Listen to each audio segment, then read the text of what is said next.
So now let's continue the tradition. Imam Malik rahimahullah ta'ala. Imam Malik rahimahullah, and by the way, I have to say this from the beginning. There's a fabricated famous story about Imam Malik's parents. It's very famous, it's said on manbars and things of that sort. And the story is a very long story, but again, it has absolutely no basis. It's makdhub, it's completely a lie. And the story is that Imam Malik's father, the day that he never met Imam Malik's mother before they got married, and when he saw her, he was unattracted to her. So, although he was intimate with her, he left her for 16, 17 years, came back and found Imam Malik. That's not true. The father of Imam Malik was a tabi'i, and he was a student of Ali ibn Abi Talib radiallahu ta'ala anhu. And there are instances and things of that sort between Imam Malik and his father, and there's absolutely no narration that says anything about Imam Malik's parents and things of that sort, where there's unattraction or him leaving for many years. But that's something that for some reason you hear a lot in the Middle East. It's a famous story that's actually not true. But Imam Malik rahimahullah ta'ala, his mother, her name is Aliya bint Sharik al-Azdiya. Aliya bint Sharik radiyallahu ta'ala anha. And Imam Malik rahimahullah, actually Imam al-Shafi'i is one of the biographers of Imam Malik. He tells the story of Imam Malik as well. Imam Malik was in his mother's womb for a very long time. Now, according to al-Shafi'i and according to some of the biographers, Imam Malik was in his mother's womb for over a year. So the pregnancy was supposed to be a failure. They were just waiting for something to happen. But subhanAllah, he stayed in his mother's womb for over a year, for a very, very long time. And subhanAllah, they thought that this wasn't going to be a safe pregnancy, but she gave birth to him and he was safe. Right? And if you look at Imam Malik's physical features, by the way he's described is like an albino, right? He was extreme, like bleached skin, very, very, very light hair, whereas his parents were not like that. So his pregnancy was an unusual pregnancy. His birth was an unusual birth, and his mother used to make dua as he stayed in the womb. His mother was a righteous woman, and she used to constantly make dua for him. Now when Imam Malik rahimahullah ta'ala was born, he was born in Medina. Growing up as a child, Imam Malik wanted nothing to do with ilm. He didn't care for halaqas. He didn't care for going to the masjid. He wanted to be a singer. Imam Malik wanted to be a singer. Not only that, but Imam Malik used to waste his time playing with pigeons. And back then, pigeons were PS2 or PS3 now, right? Back then, before the age of overstimulation, or is there a PS4 too? PS4, I'm sorry, I'm behind on these things, all right? Back then, before you had all the stuff that we have today, young people used to play with pigeons. They'd go outside, they'd play with birds, they'd catch them, all that type of stuff. So Imam Malik was obsessed with pigeons. And his father thought he was a failure, right? His father called him a fool. And his mother would sit there and talk to him, tell him, why do you want to be a singer? And Imam Malik had a beautiful voice. Obviously, he had a very beautiful voice, rahimahullah ta'ala. So he thought, I have a nice voice, and he used to love playing around. So he wasn't very serious. So he said that my mother talked me out of it. Imam Malik says, my mom talked me out of being a singer. She said, well, if you become a singer, what's going to happen? What are you going to gain in life? Right? And she kind of walked him through it. And so he said, my mom changed my mind. So I didn't want to be a singer anymore after my mom talked to me. And she said, don't waste your time. She said, spend your time learning in ilm. She said, you'll be famous as well. If you study and you become a good enough student, you'll be famous as well. Just go ahead and learn. And at the same time, you'll benefit people and you'll enjoy yourself. So he says, subhanAllah, he says, كانت أمي تعممني. He says, my mother used to wrap the imama on my head. And he said that she used to put on me thiyab al-ilm. She used to make me wear like thobes and like the garments of scholars and students of knowledge. And she used to tell me, اذهب ila Rabi'a. Who? Go to who? Rabi'a. Subhanallah, go to Rabi'a. اذهب ila Rabi'a. فَتَعَلَّمْ مِنْ أَدَبِهِ قَبْلَ عِلْمِ. And learn from his adab, from his manners, before his knowledge. Go learn from the adab of Rabi'a and learn his ilm as well. So subhanAllah, it shows you that Imam Malik rahimahullah says, every day my mom used to dress me up and she used to put the turban on me And she used to ask me every day as I came home what I learned. So I used to narrate all the ahadith I learned from Rabi'a. I used to narrate all the masail. She would sit me down. And by the way, this is something I know Sister Hala is going to go into all of the practical things inshallah ta'ala. But taking interest. A lot of times parents say that, I want my kid to go memorize Quran. You don't even know how to read Qul Huwallahu Ahad. And you're demanding your child to be a hafiz. Right? And you're throwing him in. You learn Quran as well. His mother used to sit with him and used to ask and learn and say, teach me what you learned today. So every day when he was coming home, he was talking about what he learned. And slowly, he said he fell in love with Rabi'a, he fell in love with his teachers, and he realized that this was his path. The world would not have Imam Malik had it not been for his mother. Think about that. If his mom didn't convince him that this was a path that you should be upon. Imam Dar al-Hijra, la yufta Malik fil Madina. No one should give fatwa when Malik is in Medina. All of that history would be gone if it wasn't for his mom sitting him down, talking to him, dressing him up in the thobe and saying, go ahead, do this is better for you. What did you learn? And building that eagerness and enthusiasm in him. That's Rabi'a, his student Imam Malik, his student Imam al-Shafi'i. Imam al-Shafi'i, Muhammad ibn Idris al-Shafi'i. Imam al-Shafi'i was born in Gaza the same year that Imam Abu Hanifa rahimahullah passed away, which was the year 150 after Hijrah. Allah took one great faqih away and Allah gave the world another great faqih in the same year, subhanAllah. Imam Abu Hanifa died and Imam al-Shafi'i was born. Some history books even say it was the same day. The birthday of Imam al-Shafi'i is the day of the death of Abu Hanifa. SubhanAllah. Allah took Abu Hanifa away, He gave us al-Shafi'i. May Allah be pleased with them both. Now here's the thing. Do you know that Imam al-Shafi'i's father passed away before he was even born? His mother was pregnant with him. They lived in Gaza. And by the way, Gaza was called Gaza to Hashim. The origin of Gaza is the place of Hashim, because the great-grandfather of the Prophet ﷺ, Hashim, Banu Hashim, died in Gaza. So from that day it was known as Gaza to Hashim. So Gaza is special to our hearts, obviously. Even we ask Allah subhanahu wa ta'ala to restore it to its greatness. Allahumma ameen. So Gaza was the place where Imam al-Shafi'i was born. His mother gave birth to him, and his mother's name was, so see if you can pay attention, Fatima bint Abdullah bint al-Hasan bint al-Hasan bint Ali ibn Abi Talib. The mother of al-Shafi'i was a direct descendant of Ali ibn Abi Talib radiallahu ta'ala anhu through Al-Hasan ibn Ali radiallahu anhu, his son Al-Hasan, his son Abdullah, and her name was Fatima. So you guys can remember most of the names we've talked about are Fatima anyway, right? Add a fifth Fatima to the Fatimas that were discussed today. Now whenever she gave birth to him, she decided that she wanted to take an Imam al-Shafi'i back to Mecca. Why? Because that's where most of her family lived. So she wanted him to have his connection to his maternal uncles and to the family that was still in Mecca, Banu Hashim, that was still in Mecca. And she also said she wanted him to learn. She wanted him to study. And so, subhanAllah, Imam al-Shafi'i, he narrates all these stories when he was a child. He said that my mother took me when I was 2 years old from Gaza to Mecca by herself. No one else. We made that journey by ourselves. And subhanAllah, he said, I don't remember anything from that journey. He said, but I remember that when we arrived at Mecca, my mother sat me down. Imam al-Shafi'i was not your usual 3-4-year-old. And she said to me, Ya Muhammad, inna fuqara. O Muhammad, we are poor people. وَلَيْسَ لَنَا مَالٍ. And we don't have any money. وَقَرَّرْتُ أَنْ لَا أَتَزَوَّجَ لِأَجْلِكَ. And I decided that I'm not going to get remarried for you. I'm not going to get remarried because of you. وَقَدْ نَذَرْتُكَ لِلْعِلْمِ فَعَسَىٰ أَنْ يَجْمَعَ اللَّهُ بِكَ شَمْلَ هَذِهِ الْأُمَّةِ. And I've decided that I'm going to put you into ilm. I want you to learn. And I'm hoping that Allah subhanahu wa ta'ala will make you of benefit to this ummah. That Allah subhanahu wa ta'ala will put inside of you all of the great things that these other scholars have to offer and allow you to benefit this ummah and allow you to be a torch for this ummah. SubhanAllah, look at this mother. Imam al-Shafi'i remembers, I'm a little boy and this is what my mom is telling me. Look, I'm doing this for you. I'm not going to get remarried because I just want you to be a great scholar.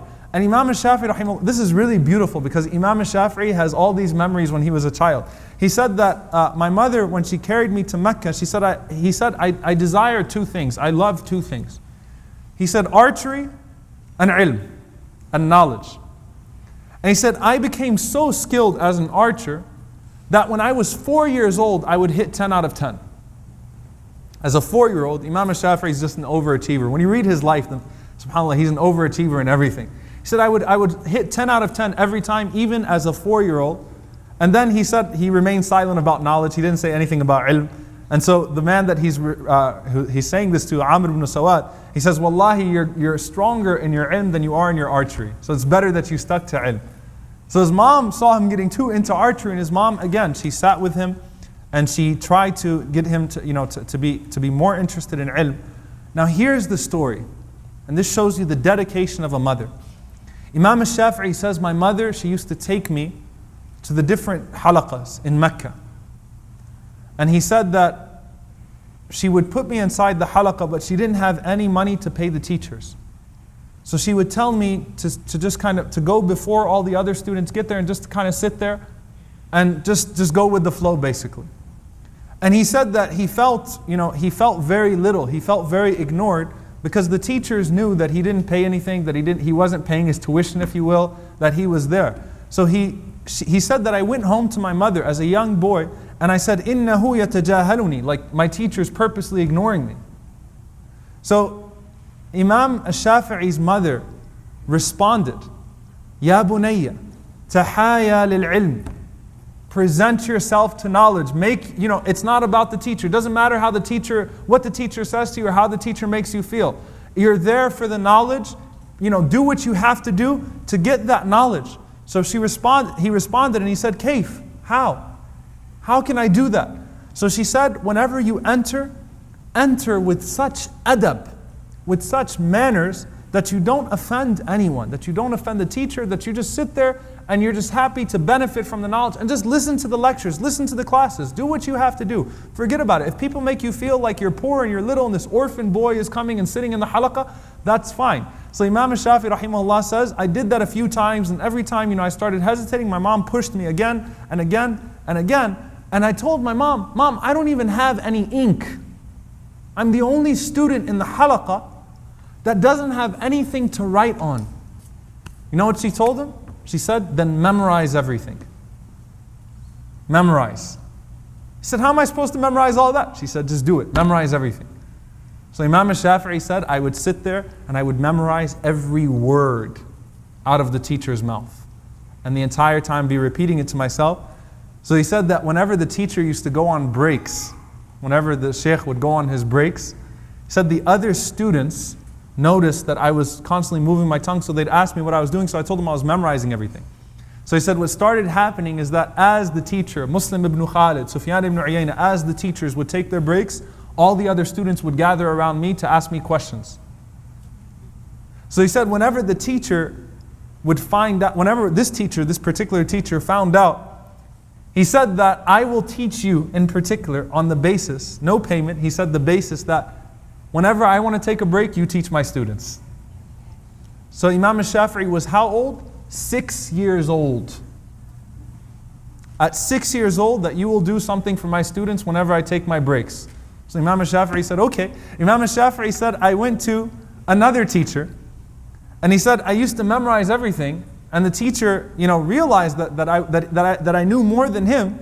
So the teacher would say, لا يحل لي أن آخذ منك شيء. It's not halal for me to take any money from you anyway. So he would spend time with me as well. So the teachers were recognizing the brilliance of this young man. Imam al-Shafi'i memorized the Quran between the age of 4 and 7. Memorized the entire Quran. Now, as al-Shafi'i started to get more into ilm, you know what his mother used to do? He says, my mother, she used to collect idham, bones for me. Talk about dedication. She used to go and she would collect bones for me, and she would go to the places where the governments, where the qulat would throw away their papers. When they issue a decree and they're finished with it, the government waste basically, where they throw away their papers, she would collect those papers for me. And she would go and try to find little things of ink, and she would bring that all to me and put it into a jug until it became a complete jug. Look at the support, subhanAllah. And he said that she would pursue the Imams on my behalf. So Imam al-Shafi'i's mom is showing up on the doorstep of Imam Sufyan ibn Uyayna, on the doorstep of Imam Malik, and saying, I want you to teach my son. She would pursue the Imams for me. And subhanAllah, Imam al-Shafi'i rahimahullah ta'ala, his mother, by the way, this is just a side point. Ibn Hajar rahimahullah said that she was alima in her own right. The mother of al-Shafi'i was so knowledgeable. He said that the other women in particular used to go to her house for all of their issues. So she in her own right was a person of knowledge. But she was going to Imam Malik, going to all these different people and saying, hey look, you need to teach my son. What do we have to do for you to rahimahullah said, in the process, he said, even then I would run out of ink. He said that my mother told me that I should learn how to write with my spit. So he said, I learned. So he's sitting in halaqas, he's using his spit to make marks to supplement his memory. There's even a story where Imam Malik one time was upset with him because he was making too much noise in the back. And Imam Malik went to him and told him, what are you doing? He said, well, I'm writing down what you're saying. And Imam Malik said, then read it back to me. And he read back the entire halaqah to him. Right? So that was his skill. And his memory became so strong as Shafi'i that whenever he would hold a mushaf, he would have to cover one side. His memory became photographic. He'd have to cover one side of the mushaf because he kept memorizing across. Okay, so he reads like this, to make sure he doesn't memorize the lines across.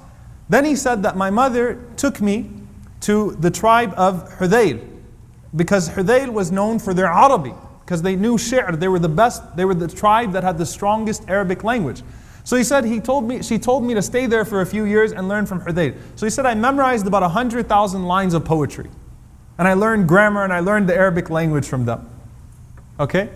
This is all just his mom now. All right, next imam. It's all coming from his mother.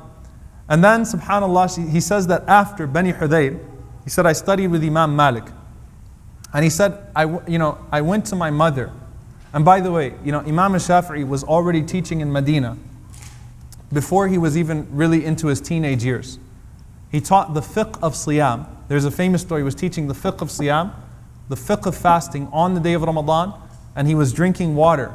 And his students asked him, how are you teaching the fiqh of fasting and you're drinking water and you're in your hometown, you're in Medina, this is where you live? And he said, I'm not baligh yet, I still haven't hit puberty. So I don't have to, I still don't technically have to fast, and I'm tired because I'm teaching all day. So subhanAllah, that's the prominence that he had at a young age. So now you have to worry about his ego, right? His mom wanted to teach him adab as well. So Imam al-Shafi'i says that I went home after studying with Malik and studying with Bani Hudayl, and I knocked on the door, and it was 2 years. My mother hadn't seen me for 2 years. So she said, Man, who is it? So I said, Muhammad. So listen to what she responded. She said, وَبِمَا جِئْتَ, what did you come with? What are you coming back with? You've been gone for 2 years. What are you coming back with? So he says, جِئْتُ بِالْعِلْمِ وَالْأَدَبِ, I've come with knowledge and manners. She said, إِرْجِعْ, go back. لَمْ تَجِئْنِي بِشَيْءٍ, you're not coming to me with anything. Shafi'i was like, what? What just happened? My mom set me up. My mom, who spent my entire life going behind me, collecting papers from a dumpster, making me memorize. She hasn't seen me for 2 years and she loves me, but she says, you haven't gotten anything.